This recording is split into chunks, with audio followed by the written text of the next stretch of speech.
चलिए स्टार्ट किया जाए। कोई डाउट किसी को? डाउट तो नहीं रहना चाहिए। और इडियम्स एंड फ्रेजेस की प्रैक्टिस कर रहे हो आप लोग? नहीं ना? तो एक काम करो, जो नहीं कर रहा है ना, किसी ने रुको पूछना शुरू करता हूं, है कि नहीं सर वाला जो हथियार। एक दिन सोच रहे हैं कि प्रैक्टिस मतलब टेस्ट ले लिया जाए आप लोगों का वोकैबुलरी का, और टेस्ट होगा कल। कल होगा टेस्ट, और आएगा जो नहीं आया सोच लेना। और टेस्ट OMR फॉर्मेट में लूंगा। जो इसके पहले जो नए होंगे उनको तो कुछ पता नहीं होगा, बाकी जो है उनको पता होगा जो पुराने। OMR सीट पे टेस्ट लूंगा और सबकी कॉपी एक एक करके चेक होगी, और 2 दिन के अंदर रिजल्ट अनाउंस करके और बढ़िया से चाप दिया जाएगा। हाँ, तो जो नहीं आया सोच लेना। जल्दी बैठो, आ जाओ ना इधर।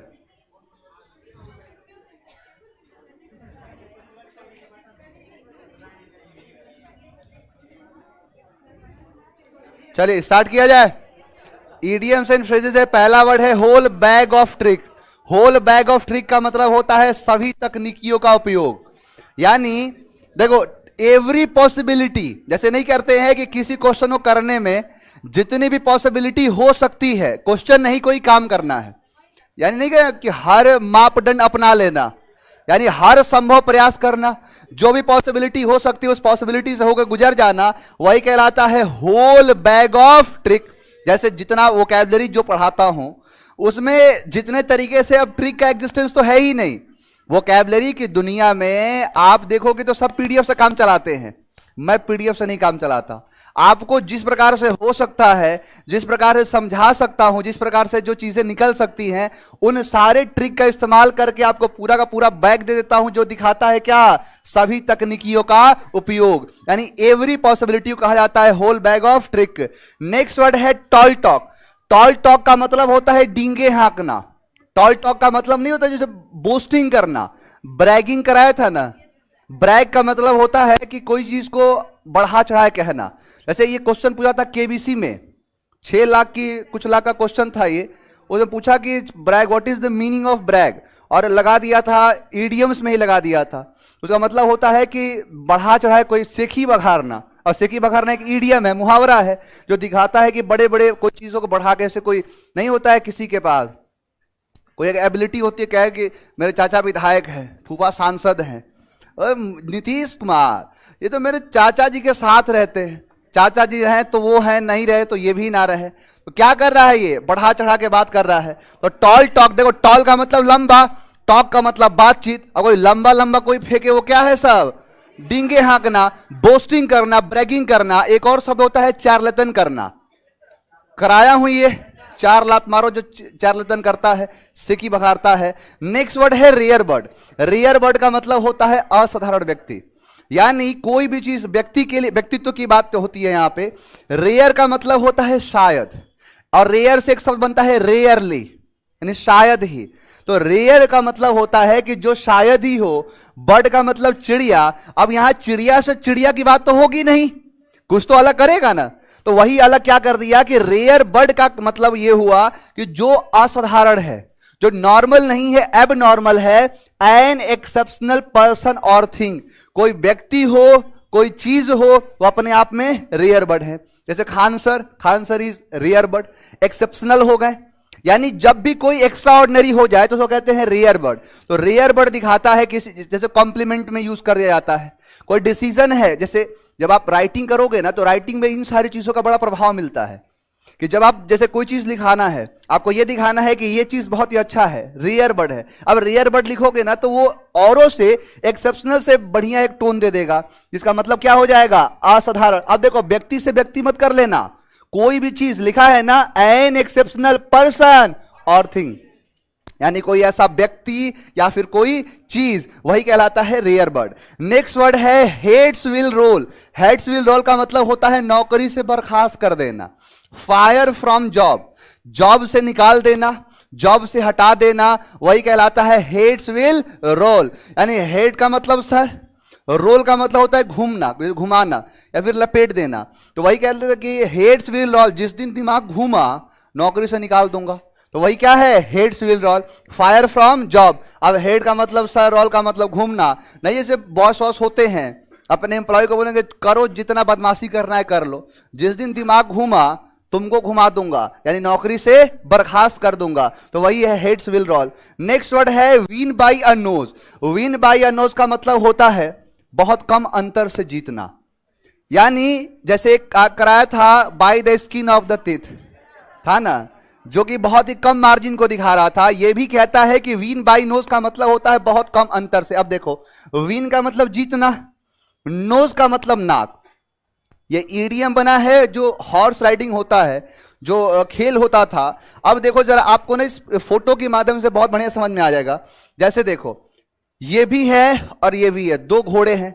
अब यहां पर पता नहीं चल रहा है कौन पहला है कौन दूसरा है, लेकिन मान के चलो ये लाइन होता तो ये जीत गया, ये हार गया। यहां पर देखो विनर, अब देखो दोनों करीब करीब हैं, लेकिन जीता कौन है, जिसका नो जिसके पास है, इसका थोड़ा सा डिस्टेंस है। तो क्या 1 किलोमीटर दूर था, यानी कम मार्जिन से जीत जाना। जीता है किससे, नोज की वजह से। अब नोज की वजह से जीतने का मतलब क्या है, विन बाय नोज मतलब बहुत ही कम अंतर से जीतना। और इसी चीज पर ईडियम बन गया। अब तुम्हारे लिए कोई बड़ी बात नहीं है, क्योंकि विन का मतलब जीतना हो गया और नोज का मतलब नाक, यानी नाक से कोई मैच जीत गया, नाक से कोई, खास करके इसी से आया है ये, तो उसका मतलब होता है बहुत ही कम अंतर से जीतना। By the skin of the teeth का सिनोनिम है। नेक्स्ट वर्ड है आपका part and parcel. Part and parcel का मतलब होता है आवश्यक अंग। एक आवश्यक अंग में भी होता है, लेकिन एक तरीके से कहा जाता है पार्ट्स एंड पार्सल का इस्तेमाल हम तब करते हैं जब है दो चीज लेकिन है एक, दो चीज से मिलके बना है और यूज करते हैं एक जैसा। जैसे आप पढ़ते होगे सब्जेक्ट वर्ब एग्रीमेंट, तो सब्जेक्ट वर्ब एग्रीमेंट में कुछ ऐसे टर्म आते हैं जैसे bread and butter. Bread and butter को एक कहा जाता है, जैसे कि ब्रेड एंड बटर। हालांकि ये यूज नहीं है इसका, ब्रेड और बटर का इस्तेमाल अलग कर सकते हो, प्लूरल कर सकते हो, डिपेंड करेगा सेंस पे। जैसे आपने कहा कि bread and butter is my breakfast. अब यहां पर ब्रेकफास्ट का मतलब यह है कि ब्रेड लिया, ऊपर में बटर लगाया और उसके बाद खा गया, तो दो थे मिलके कितने हो गए, एक। लेकिन ब्रेड और बटर दुकान पे चले जाओ तो ऐसा तो है नहीं कि ब्रेड भी ले लिए बटर भी ले लिए, किसी एक का पैसा दे दोगे। दो अलग अलग चीज वहां प्रोडक्ट हो गया। क्वांटिटी चेक करोगे तो दो चीज निकल के आएगा, एक ब्रेड का और एक बटर का। तो यहां पर ये दो हो गया, लेकिन जब इसका इस्तेमाल करते हैं तो एक होता है। ऐसे बहुत सारी चीजें आती हैं, bread and butter, rice and curry आता है ना, age and experience, slow and study, तो ये सारी चीजें एक दिखाता है। तो वैसे ही आता है पार्ट एंड पार्सल, जो कि अभिन्न अंग है। अभिन्न अंग का मतलब है कि जब तक दोनों एक नहीं होंगे तब तक कुछ होने वाला नहीं है। यानी पार्ट एंड पार्सल का मतलब होता है, इसी चीज को कहते हैं पार्ट एंड पार्सल। जैसे rice and curry, age and experience, slow and study, ये पार्ट एंड पार्सल होता है। तो वही है पार्ट एंड पार्सल। अब देखो, कोई भी पार्सल मंगाते हो, वो पार्सल क्या होता है, इसेंशियल पार्ट होता है। जैसे अब मंगाने के लिए कुछ भी मंगा लो, लेकिन जैसे आप देखो तो एक इमेज दिमाग में तैयार कर सकते हो कि पार्सल जो मंगाते हैं, उस पार्सल के जितने भी पार्ट होते हैं वो सब के सब क्या होते हैं, इंपॉर्टेंट होते हैं, आवश्यक अंग होते हैं। तो पार्ट एंड पार्सल का मतलब क्या हो जाएगा, आवश्यक अंग, इंपॉर्टेंट कोई चीज। नेक्स्ट वर्ड है vote with your feet. Vote with your feet का मतलब क्या होता है, असहमति जताना, यानी शोइंग योर डिसअप्रूवल। अब देखो, मान के चलो कि कोई जाता है तो कहता है ना कि इस पर बटन दबा के भारी मतों से विजयी बनाए। अब गया कि चलो बटन दबा के बनाना है, इसका मतलब उंगली से। अब वोट मांगने गया कि ये हमारा चुनाव चिन्ह है, इस पर भारी मतों से विजयी बनाए, अपना निकाला पैर और बटन दबा दिया। इसका मतलब क्या चाहता है हो, कि तुम जीतो। नहीं होता कि बहुत से केस आते रहते हैं कि 5 साल चुनाव जीत के पता नहीं कहां कहां रह गए, और उसके बाद वोट मांगने गए तो वहां के लोगों ने बढ़िया से उनको वोट दिया, और वोट उंगली से नहीं पैरों से दिया, जूतों से दिया। तो ये सब क्या दिखाता है, वही चीज तो है वोट, मतलब वोट देना। क्या है ये, वोट। बिहार के लोग इसको वोट कहते हैं। तो लोग वोट काहे कहते हो, नहीं कहते हैं, अभी शायद कल ही मैं देख रहा था, कोई इलेक्शन हो रहा है एमसीडी का, तो बात कर रहे थे, अब मैं बैठा था तो बात कर रहे थे कि वोट दिया वोट दिया। हम बोले वोट क्या होता है? तो बोला कि हम इसको वोट दे दिए, यही इस बार जीतेगा। तो हम सोचे कि अच्छा वोट नहीं, ये वोट की बात कर रहा है। और है बोला वोट है वोट है, अब समझ ही में नहीं आता है। कई बहुत सारे ऐसी चीजें जो बोलते हैं समझ ही नहीं पाते। अब वोट नहीं वोट होता है। बोले स्कूल, बोलता स्कूल। एक था लड़का स्टेशन मास्टर को स्टेशन मास्टर लिखा था, एस से स्टेशन, और लगा देगा, अब एन लगाएगा पहुंच जाएगा। तो इसी को वोट नहीं वोट कहते हैं। तो वोट विथ मतलब साथ, योर मतलब तुम्हारे, और फीट का मतलब पैर। फुट होता है पैर एक के लिए, फिट मतलब पैरों से, यानी पैरों से किसी को वोट देने का मतलब क्या है? असहमति जताना, showing your disapproval. Next word है kick the bucket. Kick the bucket का मतलब होता है मर जाना, टू डाई, यानी मर जाना, उसे कहते हैं किक द बकेट। अब देखो ये कई बार पूछा है, सीडीएस में क्वेश्चन आया था ये, और लड़के ऐसे ऐसे याद करके परेशान हो जाते हैं कि कैसे याद होगा। किक द बकेट, एक लड़का खासकर इस वर्ड से प्रभावित हो गया। जैसे क्या मैं पढ़ा रहा था, ऐसे ही एनडीए का बैच था, और एनडीए के बैच में ये वाला जो वर्ड था, बोला था कि सर हम 20 तरीकों से सोचे इसको याद करने का, कैसे याद करें। ये उसका फेवरेट वर्ड था कि सर ये मेरा फेवरेट वर्ड है, मैं कई तरीका याद किया। मैं उसको बस ये समझाया, वो इसी से बोला कि सर कैमरे के सामने अपना चेहरा नहीं, अपना पैर दिखाइए, चरण स्पर्श करना है। क्योंकि ये क्या होता है ना कि नॉर्मली आप किसी चीज, देखो किसी चीज को आप याद करना चाहोगे, गारंटी है कि याद नहीं होगा। याद वही होता है जो याद करना नहीं चाहते, नहीं होता है। कुछ चीजें ऐसी हो जाती है जीवन में कि चाहते हैं कि याद ना आए, लेकिन आएगा ही आएगा। तुझे भूलना तो चाहा लेकिन भुला ना पाए, जितना चाहा भुलाना उतना ही याद आए। तो होता क्या है कि जिसको याद करोगे याद ही नहीं आएगा, और जिसको याद नहीं करना चाहोगे वो याद आएगा। अब बताया किक द बकेट, किक का मतलब मारना, बकेट का मतलब बाल्टी। बकेट होता है जो बाल्टी नहीं होता है, अरे बकेट, ये जो इसको बकेट कहते हैं, जो बाल्टी होता है। अब क्या हुआ कि जैसे साउथ की मूवी देखोगे ना, तो बकेट लेके सामने वाले को मारेगा, मर जाएगा। तो किक द बकेट का मतलब क्या हो गया? मर जाना, to die, kick the bucket कहलाता है। नेक्स्ट वर्ड है in black and white. In black and white का मतलब होता है लिखित रूप में, orally. Give me in black and white, बड़ा ही फेमस शब्द है। किताबों में, ये न्यूज़पेपर में देखोगे तो इसका जो विवरण मिलेगा। मूवीज वगैरह देखोगे सबटाइटल के साथ इंग्लिश में तो यूज करेगा कि whatever you try to make me understand kindly provide me this all information in black and white. यानी जो भी आप मुझे समझाना चाहते हैं, बताना चाहते हैं, इसको कृपया करके इसको लिखित रूप में दे दीजिए। अब लिखित रूप के इन राइटिंग नहीं करेगा, लिख देगा इन ब्लैक एंड व्हाइट। देखो पहले सफेद पेपर होता था सब, पहले स्टैम्प वगैरह नहीं था, सादा पन्ना सफेद पेज, और ब्लैक कलर के पेन से लिख देते थे। तो ये क्या हो जाता था, एक तरीके का, जैसे सरखत समझते हो, सरखत कहते हैं स्टैंप, जैसे एग्रीमेंट होता है, हाँ, तो उसी को सरखत कहा जाता है हिंदी या फिर बोलचाल की भाषा में। तो ये सफेद पेपर पर ही लिखा जाता था, और वहीं से ये बना दिया गया इन ब्लैक एंड व्हाइट। यानी इन ब्लैक, यानी ब्लैक का मतलब काला पेन होगा, और व्हाइट पेपर होगा। नहीं, सफेद पन्ना पर लिख कर दो, नहीं लोग बोलते थे। जैसे कोई किसी से बोलोगे कि बताओ ये काम ऐसा होगा, बोला लाओ सफेद पन्ना लाओ, मैं लिख देता हूं, या मुझे लिख के दो। तो ये क्या होता है कि ये कहना चाहता है कि मुझे राइटिंग में दो। सफेद पन्ना मांगने का मतलब क्या है, सफेद पेज पर लिख के देने का मतलब क्या है, राइटिंग में मांग रहा है, और वही है इन ब्लैक एंड व्हाइट, लिखित में। नेक्स्ट वर्ड है milk and water. Milk and water का मतलब होता है कमजोर। अब दे दो, याद करना कुछ है, जैसे कोई, जैसे नहीं देखते हो बहुत सारे वीडियोज आते हैं कि क्या करते हैं कि दूध वाले होते हैं, दूध देंगे और उसमें पानी मिला देंगे और बोलेंगे कि ये प्योर H2O है, H2O इसमें है। पूछेगा इसमें पानी है, बोला पानी नहीं है, H2O है। एक बार मेरे साथ क्या हुआ कि हम लोग के पास दूध आता था, तो दूध आया तो हम लोगों ने, अब हुआ क्या कि हमेशा से यूज किए तो पता चल जाता है कैसा है, और जब हम लोग पीने की जब बात आई तो पता चल गया कि इसमें दूध है ही नहीं, पानी ही पानी है, पानी ही पानी है। हम लोगों ने कहा कि देखिए भैया आप जो दूध दे रहे हैं इसमें पानी ही पानी है। बोला कल से नहीं आएगा, यानी मान लिया कि हाँ पानी है इसमें। तो एक बात बताओ, मिल्क का मतलब दूध, वाटर मतलब पानी। अब दूध में पानी मिलाओगे तो क्या बहुत ज्यादा मजबूत हो जाएगा? कमजोर होगा। वही इसका आंसर है कि मिल्क एंड वाटर, इसका मतलब क्या है? कमजोर। आ जाओ एक एक शब्द देखते हैं। होल बैग ऑफ ट्रिक, सभी तकनीकियों का उपयोग। टॉय टॉक, डींगे हाँकना। रेयर बर्ड, असाधारण व्यक्ति। Heads will roll, win by your nose. Part and parcel, vote with your feet. Kick the bucket, in black and white. और मिल्क एंड वाटर। एक भी समझ बताओ, दिक्कत है कोई?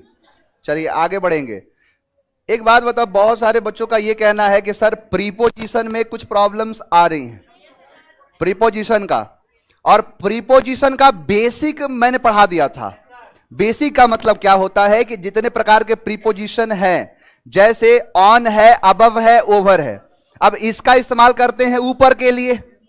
अब ऊपर के लिए तीन प्रकार का ऊपर दिखाएगा। एक जो सटा हुआ हो, किसी सर्वे से चिपका हुआ हो तो ऑन, और हवा में हो तो अबव, घेरा हुआ हो तो ओवर। और मैंने बोला था आपसे कि अबव का उल्टा बिलो और ओवर का उल्टा अंडर। जैसे तुम्हारे ऊपर फैन है, तुम्हारे अबव है। तुम फैन के नीचे हो, बिलो हो। तुम्हारे ऊपर छत है तो ओवर है, तुम छत के नीचे हो, अंडर हो। अप डाउन, अप मतलब ऊपर, डाउन मतलब नीचे। अपॉन का मतलब ऊपर के साथ किसी पर स्थिर हो जाना। अप टू का मतलब होता है ले तक। जैसे मैंने कहा 1 से लेके 60, या फिर सीधा लिख दिया अप टू 60%।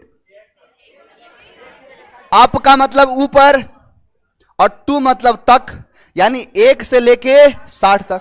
अब कहीं मार्केट में गए, देखा कि बाहर लिखा है कि buy 2 items and gets up to 60% of.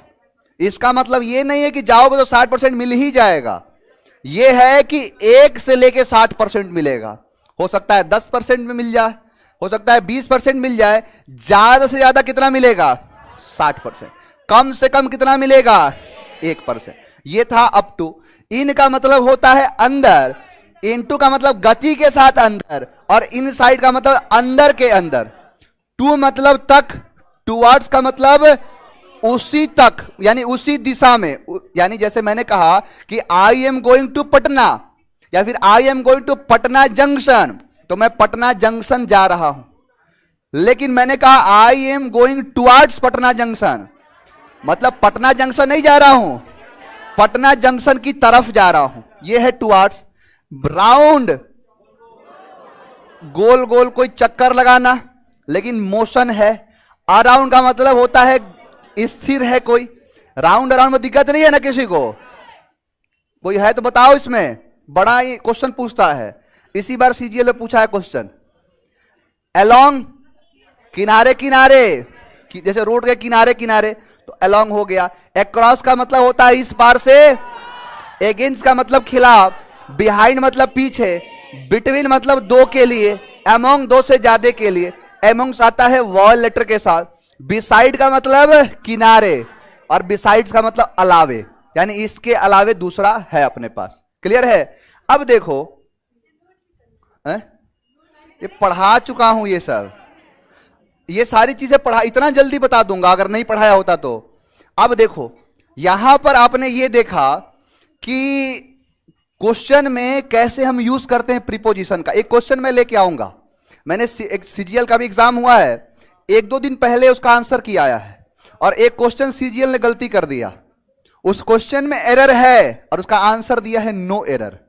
मैं आपके सामने क्वेश्चन लाऊंगा, मैंने वो कंप्लेन रेज करवा दिया। एक मेरे दोस्त हैं, उनका आया था कि सर ये देखिए क्वेश्चन कैसा है, क्वेश्चन में गलती क्या है। मैंने बोला ये गलती है, एक्चुअली प्रीपोजिशन की गलती है। अक्यूज के साथ ऑफ का इस्तेमाल होता है, अक्यूज ऑफ समथिंग। अब अक्यूज फॉर लिखा था, मैंने बोला अक्यूज के साथ फॉर नहीं लगता है, ऑफ लगता है। वो मेरे से बोले कि अक्यूज के साथ मैं यही समझ के आंसर दिया, और जब ऑफिशियली जो आया है सीजीएल की तरफ से उसमें लिखा है नो एरर। मैंने बोला कंप्लेन उसमें कर दो, उसमें ऑप्शन देता है कि जैसे आपने कोई क्वेश्चन आंसर सही दिया है और उनकी तरफ से गलती है तो उसका मार्क्स आपको मिल जाता है। तो वो गलती हुआ है, इसलिए मैं ये इसलिए बता रहा हूं क्योंकि जब देखो यहां पर अच्छे अच्छे एग्जाम में प्रीपोजिशन से क्वेश्चन बनने लग रहे हैं, अच्छे खासे क्वेश्चन बनते हैं। अब यहां पर दो कैटेगरी हमें पढ़नी है। एक कैटेगरी हमें वो पढ़नी है कि ऐसे कुछ शब्द हैं जिनके साथ प्रीपोजिशन का इस्तेमाल नहीं होता है, पहला। दूसरा, कुछ ऐसे शब्द हैं जिनके साथ प्रीपोजिशन फिक्स होता है, उनके साथ फिक्स होगा। जैसे देखो, पहले भी कराया हूं, जैसे मैंने लगाया यहां पर डाई। अब डाई सबसे ज्यादा क्वेश्चन पूछता है, डाई के साथ अलग अलग प्रीपोजिशन लग जाएगा।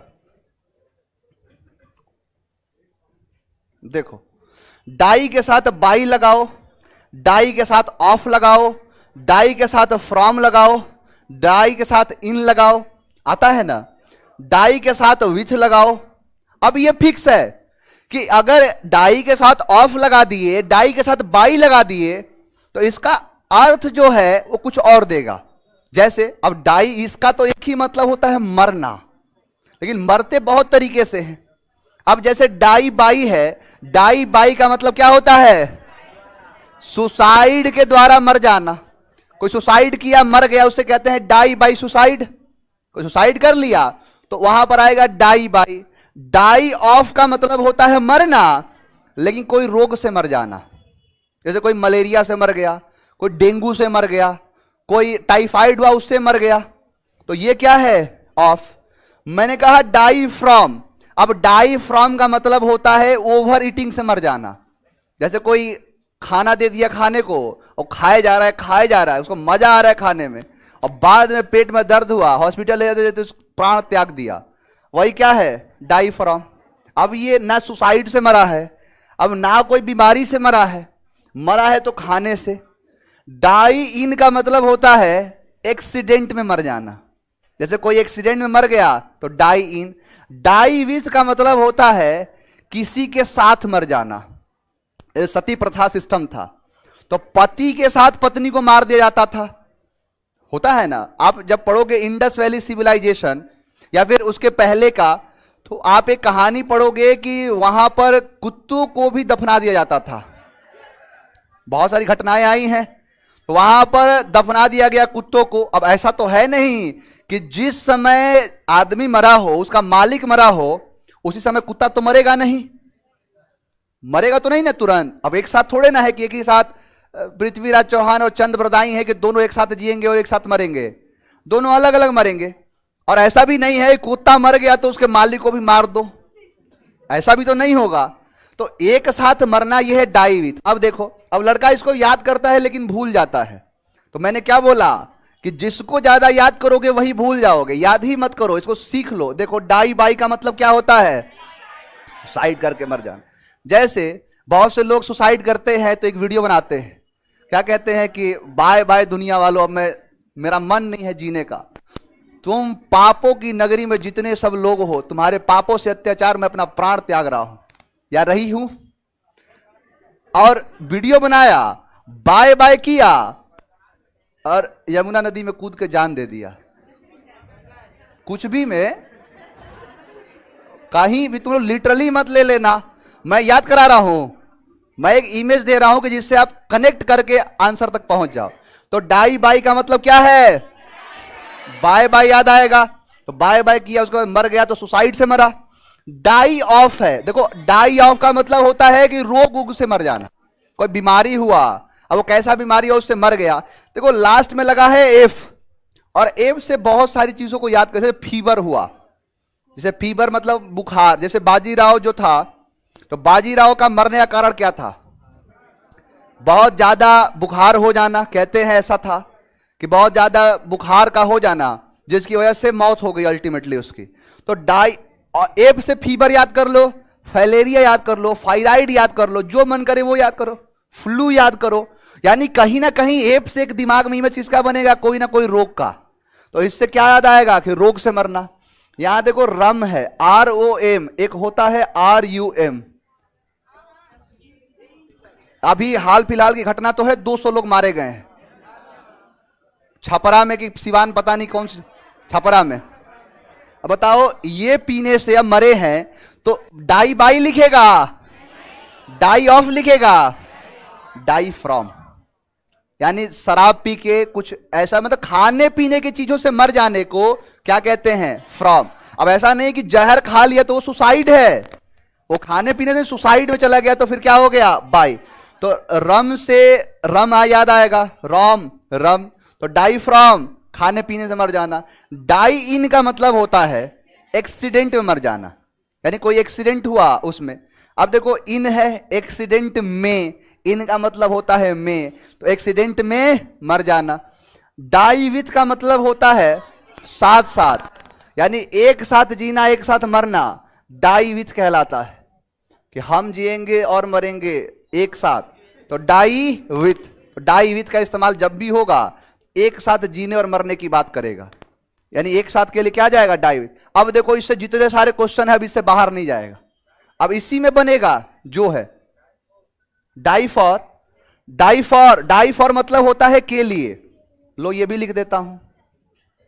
डाई फॉर, डाई फॉर मतलब होता है किसी के लिए मर जाना, जैसे किसी के लिए, जैसे लोग देश के लिए मर जाते हैं, तो देश के लिए मर जाते हैं तो क्या? फॉर मतलब के लिए, तो देश के लिए हो गया ना। अब इसके बाहर बताओ कोई और। डाई एट, डाई एट का मतलब किसी प्लेस की बात करता है। डाई ऐसे, अब ऑन का एट का यूज बताया हूं ना, उससे इस्तेमाल करके आप मीनिंग तक पहुंच जाओगे। लेकिन ये अब एक बात बताओ, डाई बाई और सुसाइड है तो कोई रिश्ता ही नहीं है। डाई ऑफ और जितने सारे रोग है उसका कोई रिश्ता ही नहीं है, तो इससे क्वेश्चन पूछता है। अब बोलोगे डाई थ्रो क्या होता है? डाई और लगा दो, ओ डबल एफ क्या होता है? तो इससे ये क्वेश्चन आपका, देखो ज्ञान तो आ जाएगा आपके पास, लेकिन उतना ही पढ़ो जिससे एग्जाम निकल जाए। एग्जाम को ही निकालना आपका मुख्य उद्देश्य होना चाहिए। अब इससे क्वेश्चन आएगा। तो ऐसे ही बहुत सारे तरीके होते हैं, जैसे फिक्स प्रीपोजिशन बनता है, और इसी फिक्स प्रीपोजिशन में एग्जाम पूछने लग रहा है क्या होता है, कैसे होता है। तो हम इस चीज को समझेंगे कि कैसे फिक्स प्रीपोजिशन यूज होगा। लेकिन एक टॉपिक चाहता हूं उसको निपटा देना मैं, कि कुछ ऐसी चीजें हैं, कुछ ऐसे केस हैं जहां पर प्रीपोजिशन का इस्तेमाल नहीं होता है।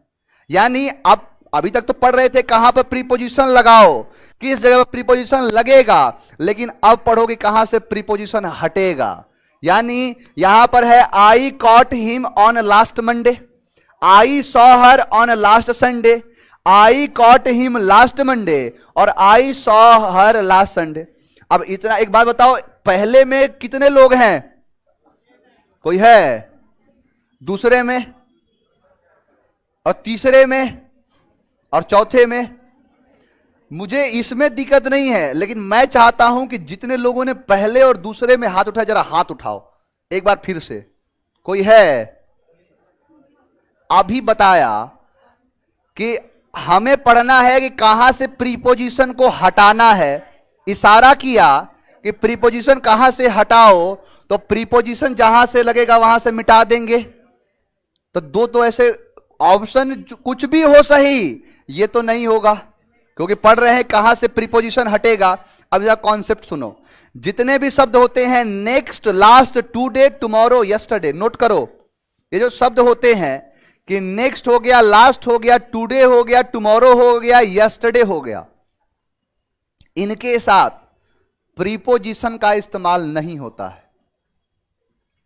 खास करके इसके साथ लगाएगा ऑन, इन, ऑफ, इसके साथ इसका इस्तेमाल नहीं किया जाएगा।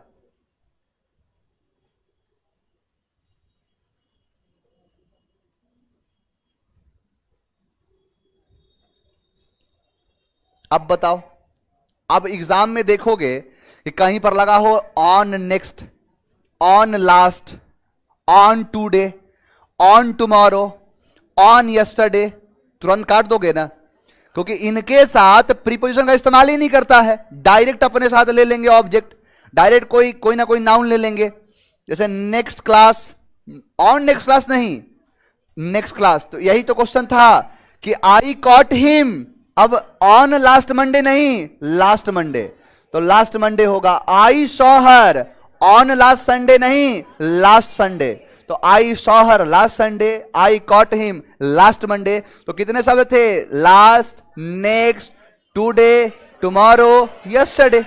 यानी आज कल की जो बात करें कि आने वाला, एक बीता हुआ कल, एक आने वाला कल, आज का दिन, नेक्स्ट और लास्ट, इन सबके साथ कोई भी प्रीपोजिशन का इस्तेमाल नहीं किया जाएगा। अब देखो, रसिया अटैक्ड ऑन यूक्रेन और रसिया अटैक्ड यूक्रेन, तो अटैक के साथ प्रीपोजिशन का इस्तेमाल नहीं होता है। अब ये शब्द है, ऐसे कुछ शब्द हैं जिनके साथ प्रीपोजिशन का इस्तेमाल होगा ही नहीं, डायरेक्ट ऑब्जेक्ट आ जाएगा।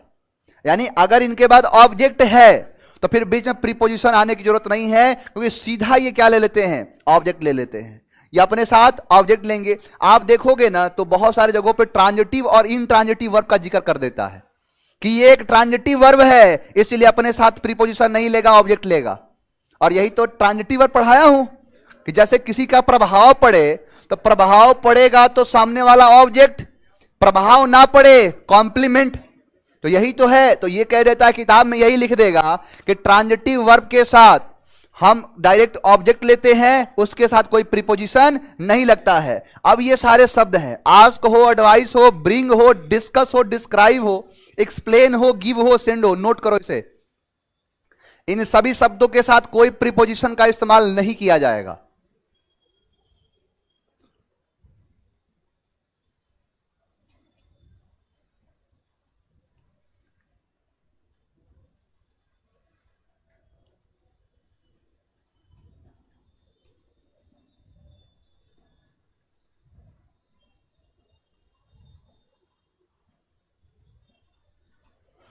जैसे लोग बोलते हैं कि I am going to discuss about, बोलते हैं ना, अबाउट एक प्रीपोजिशन है और डिस्कस के साथ कोई प्रीपोजिशन नहीं लगता है।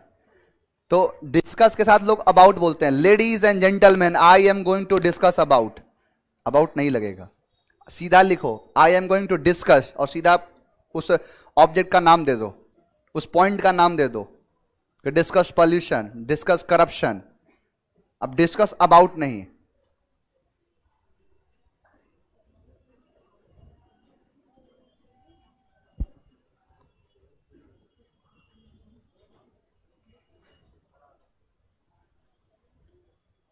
आस्क के साथ लगता है, आस्क फॉर लगता है, फिक्स प्रीपोजिशन है, उसके साथ ऑब्जेक्ट नहीं होता है। ऑब्जेक्ट का इस्तेमाल मैंने क्या बोला, इन सारे शब्दों, ये क्या है, ट्रांजिटिव वर्ब है। और ट्रांजिटिव वर्ब अगर ऑब्जेक्ट आ रहा है डायरेक्टली तो ऑब्जेक्ट आएगा, उसके साथ प्रीपोजिशन नहीं आएगा। आप आज के साथ फॉर लगाओगे तो ऑब्जेक्ट नहीं लगाओगे। वो बताऊंगा, वो केस, उस चीज को आगे फिक्स प्रीपोजिशन बताऊंगा। आज के साथ फॉर लगेगा, आज के साथ टू भी लगता है, तो ये डिपेंड करेगा केस पर। अभी इनके साथ दिखाऊंगा कि कैसे नहीं लगेगा। हो गया। ब्रिंग के साथ कोई प्रीपोजिशन नहीं। सो हो, सेल हो, मैरी हो, रिडिकल हो, रीच हो, रिजेंबल हो। सीजीएल का क्वेश्चन दिखाया था ना रिजेंबल वाला, कि रिजेंबल के साथ कोई प्रीपोजिशन नहीं लगता है, वही तो है ये।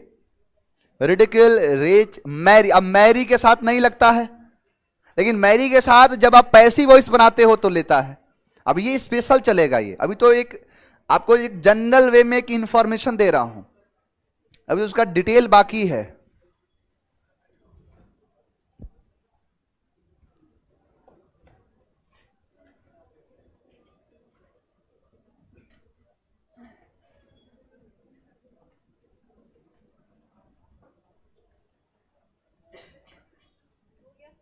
हो गया ये। अब देखो, इसी से क्वेश्चन पूछा था, लिखा है क्या कि रशिया अटैक्ड ऑन यूक्रेन, तो सीधा होगा अटैक्ड यूक्रेन, नहीं कि ऑन लगेगा, ऑप्शन नंबर बी हो गया। यानी सीधा देखो यहां पर ऑब्जेक्ट है कि नहीं, ये देखो इसका प्रभाव नहीं पड़ा है। रसिया ने आक्रमण किया और आक्रमण किया तो यूक्रेन की हालत खराब हो गई। चेंज हुआ कि नहीं, उसके जितने भी चीजें, यानी जो भी है, ग्राफ हो चाहे कुछ भी हो, बदलाव हुआ। सीधा कहना है प्रभाव पड़ा कि नहीं पड़ा, तो प्रभाव पड़ा, और प्रभाव पड़ा तो फिर क्या हो गया, ये ऑब्जेक्ट, ये हो गया ट्रांजिटिव। और एक ही शब्द है ट्रांजिटिव। और फाइनाइट और इनफाइनाइट भी पढ़ाया हूं, तो इन सारे शब्दों के इस्तेमाल से आप सीखते हो। बताओ यहां तक कोई दिक्कत है? इन शब्दों को याद कर लेना। इन शब्द, ये बहुत ही फेवरेट शब्द हैं, ये काट छाट किए गए, एग्जाम से निकाले गए हैं। इससे क्वेश्चन दिखा चुका हूं रिजेंबल वाले से। अब बताओ यहां तक किसी को कोई दिक्कत है? प्रीपोजिशन को टुकड़ों में पढ़ना है, क्योंकि प्रीपोजिशन अपने आप में बहुत ही इंपॉर्टेंट टॉपिक है। ना बच्चा इसे पढ़ना चाहता है, ना टीचर इसे पढ़ाना चाहता है, और इससे एग्जाम में क्वेश्चन छाया रहता है। राइटिंग करोगे छाया रहेगा, डिस्क्रिप्टिव लिखोगे तो बिना प्रीपोजिशन का बनेगा नहीं, तो इसको इसीलिए आराम आराम से पढ़ना है। और प्रीपोजिशन की सीट मिली है आप सबको, तो प्रीपोजिशन, फिक्स प्रीपोजिशन जो है उसका मैं आपको एक सीट दे दूंगा जो कि फिक्स है कि इसके साथ यही आएगा, इसके साथ इसका इस्तेमाल किया जाएगा। जैसे एग्री जो है, अब एग्री कुछ ऐसे टॉपिक आएंगे जिनके साथ दो दो प्रीपोजिशन लगेगा और दो दो अलग अलग केस में लगेगा। जैसे मैंने कहा कि एग्री विथ और एग्री टू, तो एग्री विथ और एग्री टू में फर्क क्या है? तो एग्री विथ का मतलब हो गया पर्सन से और एग्री टू हो गया किसी ऑब्जेक्ट से, कोई थिंग से।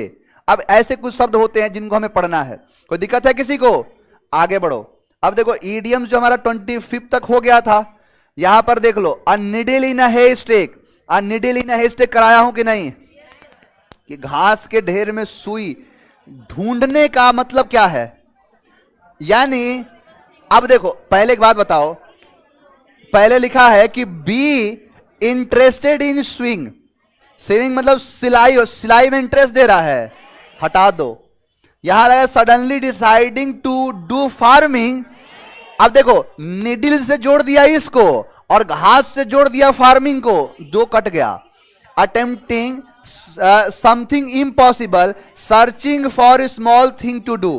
तो सर्चिंग फॉर स्मॉल थिंग, छोटी चीज खोजना करने के लिए, यानी अटेम्प्ट करना कोई ऐसी चीज जो पॉसिबल नहीं, इम्पॉसिबल है। और यहां पे क्या लगे? सर्चिंग फॉर स्मॉल थिंग, यानी कोई छोटा सा काम ढूंढना करने के लिए। जैसे बहुत सारा काम चल रहा है, कहीं बहुत नहीं होता है, कामचोर होगा, देख कौन सा छोटा छोटा काम है उसी को करते हैं, तो वो ये चीज कह रहा है। और निडल इन अ हेस्टेक का मतलब होता है कि घास के ढेर में सुई ढूंढने का मतलब ये है कि मिलना मुश्किल है, जो मिलेगा ही नहीं। आगे बढ़ो। A piece of cake. A piece of cake का मतलब होता है अम्यूजिंग, सीरियस, डिफिकल्ट, इजी। तो समथिंग इजी का मतलब होता है अ पीस ऑफ केक, या पीस ऑफ केक का मतलब है समथिंग इजी। जैसे नई लोग बोलते हैं कि ये तो नॉर्मल सी बात है, कुछ है ये बहुत छोटी सी चीज है। जैसे गांव के लोग बोलेंगे ना कि दाल चावल खाने के बराबर है। दाल चावल समझे हो? ये कोई काम वाला इसको दाल चावल समझे थे, और सीबीएसई वाला बोलेगा इसको केक समझे हो, क्योंकि उन्हें दाल चावल होता नहीं, केक बटर ब्रेड पे जीने वाले हैं। अ पीस ऑफ केक का मतलब क्या है? समथिंग इजी, यानी जो बहुत ही आसान हो, चाइल्ड्स प्ले हो, वही कहलाता है समथिंग इजी। नेक्स्ट वर्ड है couch potato. A person who sleep all day, a person who watches too much TV, a person who remains relaxed, a person who is simple in nature. तो a person who watches, यानी दो बताए थे आपको इसके meaning. पहला था कि बहुत लेजी, और दूसरा था कि जो बहुत ज्यादा टीवी देखने का शौकीन है। आगे बढ़ो। Pull someone's leg. अब पुल समवन्स लेग में trust someone, joke with someone, get upset with someone, tell someone a secret. तो जोक विद समवन नहीं कहते हैं कि टांग खींच रहा है, तो पुल का मतलब खींचना, समवन मतलब किसी का, एपोस्ट्रोफ एस लगा है यानी किसी का, और लेग का मतलब पैर, यानी किसी का पैर खींचना, किसी का टांग खींचना, मजाक करना। तो जोक विथ समवन। नेक्स्ट है बटरफ्लाईज इन द स्टमक। अब बटरफ्लाई इन द स्टमक, अब देखो एक बात बताओ, पहले तो ये है कि स्टमक लिखा है, इसको कई लोग स्टमच पढ़ता है, स्टमच नहीं स्टमक। तो स्टमक है तो देखो हंग्री से होगा, जब भी पेट की बात करो तो भूख से होता है, तो ये काट दो। Being angry, being excited, being nervous. देखो बीइंग एंग्री नहीं, बीइंग नर्वस होता है। जैसे लोग बोलते हैं कि बटरफ्लाई इन द स्टमक, बहुत सारे आप प्रेस कॉन्फ्रेंस दोगे ना, तो जो इनएक्सपीरियंस लोग होते हैं वो बोलते हैं कि I am feeling butterflies in my stomach, कि मैं नर्वस फील कर रहा हूं। अब तितली से यहां तितली नहीं है, यहां दिखा रहा है कि जब नहीं लगता है कि कभी आप किसी नई जगह पर चले जाओ, कोई मान के चलो नए पहली बार चले गए किसी जगह पर, अचानक से बुलाया गया कि जल्दी से स्टेज पर आओ और 4 लाइन बोल के बताओ। अब माइक दिया, अब अंदर से आवाज ही नहीं निकल रहा है। एक बार क्या हुआ कि हम लोग गए थे देहरादून में नेवी का पेपर था।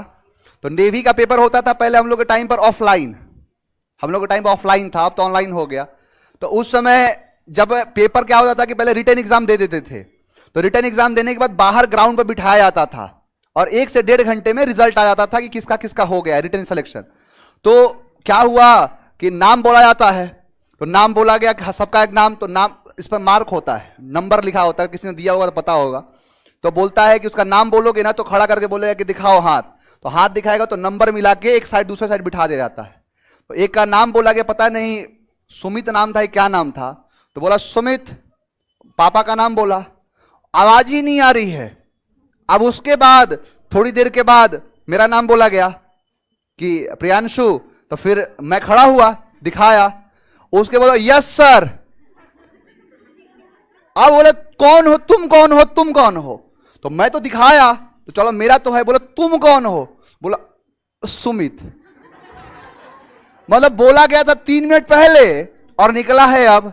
वो हो जाता है एक्चुअली, ये दिमाग का थोड़ा सा खेल है, आदमी परेशान हो जाता है। कभी कभी खुशी भी मरने का कारण बन जाता है।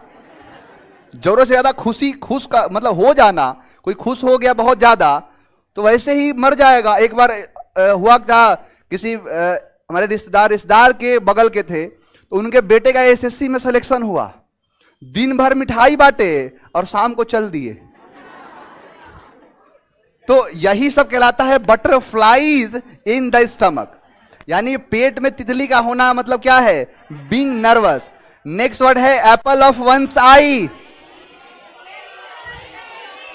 एप्पल ऑफ वंस आई का मतलब क्या होगा, रोजी, इजी, क्लीन, डियर। यानी एप्पल ऑफ वंस आई का मतलब होता है आंखों का प्यारा, आंखों का दुलारा। तो वही है एप्पल ऑफ वंस आई। इसकी तो पूरी कहानी बताया था, स्वामी विवेकानंद की किताब है, उसमें ये सारी चीजों के बारे में चर्चा किया गया है। नेक्स्ट है a thorn in the flesh. A thorn in the flesh का मतलब होता है a minor discomfort to fight despite being injured, a source of continual. यहां पर है कॉज ऑफ ट्रबल, तो कॉज ऑफ ट्रबल परेशानी का कारण। अब जैसे किसी के नहीं देखते हो कि कभी कभी कांटा चुभ जाता है, अब कांटा चुभेगा, वो कुछ भी टच करो तो दर्द करता है, तो वही कहता है थॉर्न, यानी मांस के अंदर, यानी थॉर्न मतलब कांटा, फ्लैश का मतलब मांस, यानी मांस में कांटा का होना क्या है, अच्छा चीज है, तो क्या है ये, cause of trouble. Apple of discord है ये, हाँ बिल्कुल। अब वो भी है bone to pick. Mind your language. Mind your language का मतलब क्या है, देखो अब देखो समझो इस चीज को। पहले लिखा है to speak grammatically incorrect language, यानी ग्रामेटिकली इनकरेक्ट लैंग्वेज बोलना नहीं कहलाता है। अब यहां है, अब देखो tell someone to speak politely, to put a lot of efforts to understand. अब देखो to speak fast and think later, यानी बोलो पहले बाद में सोचो, ये होगा। देखो आपने सुना होगा कि जैसे लोग बोलते हैं माइंड योर लैंग्वेज, यानी जबान संभाल के बात करो। जैसे कोई कुछ बोल दिया तो जबान संभाल के बात करो, तो कहते नहीं कि पहले बोल लो उसके बाद सोचो ना। Tell someone to speak politely, किसी से कहना कि पोलाइटली थोड़ा बात करो, यही कहना चाहता है ना। जैसे मान के चलो कोई कुछ बोलने लगा, तो वही क्या कह रहा है कि tell someone to speak politely, किसी से कहना कि अपनी जबान संभालो, यानी पोलाइट वे में बात करो। आगे बढ़े, नेक्स्ट देखो at snail pace. At snail pace का मतलब होता है do something very carefully, be very persistence, to do very, यानी to do something very slowly. देखो यहां पर स्नेल पेस का मतलब होता है, जैसे आपने देखा होगा नदी उदी में एक स्नेल मिलता है, उसी चीज का कहता है कि डू समथिंग वेरी स्लोली, यानी कोई भी चीज जैसे धीरे चीजों को दिखाता है, आराम आराम से कोई चीज करना, कोई चीज किसी काम का होना, कोई ऑब्जेक्ट का होना, वही कहलाता है एट। उसी से लिया गया, स्नेल का मतलब वही है और उससे बना दिया गया, यानी जो बहुत ही आराम आराम से कोई चीज होना, डू समथिंग वेरी स्लोली, धीरे धीरे। नेक्स्ट है एट्स आर्म्स लेंथ। अब एट्स आर्म लेंथ का मतलब होता है, देखो इतनी दूरी नहीं था, 2 गज की दूरी, मास्क है जरूरी, तो वही है एट आर्म्स लेंथ, यानी आर्म्स का मतलब बाजू, यानी इतना दूर रखने का मतलब क्या है, इतनी दूरी, थोड़ा सा यानी थोड़ा सा, एट्स आर्म लेंथ हाथ भर की दूरी। अब देखो checking the length of a fabric, fabric का लेंथ चेक करना ना, as close as one can touch, avoiding too much closeness, using one's arm to measure length. 2 cut गए कि नहीं। अब बताओ इसका होना कोई रेलिवेंस है। अब बच गया ये, तो एज क्लोज एज यानी इतना करीब है, हाथ भर की दूरी में छोटा सा डिस्टेंस, स्मॉल डिस्टेंस वो कहता है, अवॉइड करने को नहीं, कि अवॉइड मत करिए बहुत ज्यादा दूरियों को। नेक्स्ट देखो, red letter day, a very hot day, a frightful day, a very cold day, a very special day. यानी special day, happy, memorable, gala day, यानी मेमोरेबल डे है, उसी कहते हैं red letter day. Face the music, आप देखो face the music का मतलब होता है, ये बताओ फेस द म्यूजिक है तो फेस द एनिमी। एक बात बताओ, फेस है तो फेस नहीं होगा, दो तो कट गया, बच गया ये। तो इंजॉय द हार्मनी, ये देखो हारमोनियस है, यानी अच्छी चीजों को दिखा रहा है, यहां पर दे रहा है म्यूजिक को, तो म्यूजिक से हारमोनी होगा ना, ये भी कट गया, तो क्या बच गया? एप्रिसिएशन, कोई एप्रिसिएशन करना ना। अब फिर इस पे अब देखो, अब जो तरीका बताएं उस पर काम नहीं किया, अब चारों के चारों ऑप्शन काट दो, फिर क्वेश्चन तो गलत नहीं है ना। यानी फेस द म्यूजिक से अब यहां पर है इंजॉय नहीं होगा, एप्रिसिएशन नहीं होगा। अब फेस द एनिमी, एनिमी का सामना करना बिल्कुल नहीं, तो फेस द क्रिटिसिज्म, यानी कि जो आपने कोई क्रिटिसिज्म, जैसे सामने कोई है, अब कोई सामने व्यक्ति आपके गाली दे रहा है, गरियाए जा रहा है, तो अब कोई ऐसा काम किया हो जिसकी वजह से सुनना पड़ रहा है, तो वही कहता है फेस द म्यूजिक, यानी कोई क्रिटिसिज्म का सामना करना। किसी भी क्रिटिसिज्म का सामना अगर करने की बात कर रहे हो तो वही क्या है? Face the music. जैसे मान के चलो कि रामदेव ने कहा कि 35 रुपया पेट्रोल मिलेगा, और बिठा दिया सामने, बोला बाबा तेल कहां गया? 35 रुपए में आप अपने लिए बोले थे कि हम लोगों के लिए बोले थे? अब वो जो भी बोलोगे उनको सुनना पड़ेगा कि नहीं, उन्होंने बोला है। तो इसी को कहते हैं फेस द म्यूजिक, यानी म्यूजिक का सामना करना। अब म्यूजिक से म्यूजिक नहीं है यहां पे। नेक्स्ट है हैव वंस हैंड्स फुल। अब एक चीज देखो, यहां किया है हैव वन, अब ये हैंड्स फुल किया है। अब ये गलत मत काट देना नाउन के हिसाब से, ये ईडियम ही है। तो have one's, one's hands full अलग अलग है। तो to be very rich, to be very clumsy, to be very busy, to be very generous, तो बहुत ज्यादा व्यस्त होना, यानी जितने हाथ है सब फूल हैं। अब फूल होने का मतलब क्या है? बहुत ज्यादा व्यस्त है। व्यस्त होने का मतलब हैव वंस हैंड्स फुल, यानी जितने सारे हाथ है सबके सब फुल हैं, भरे पड़े हैं। अब भरे पड़े हैं कहां? सब व्यस्त है, बिजी है ये।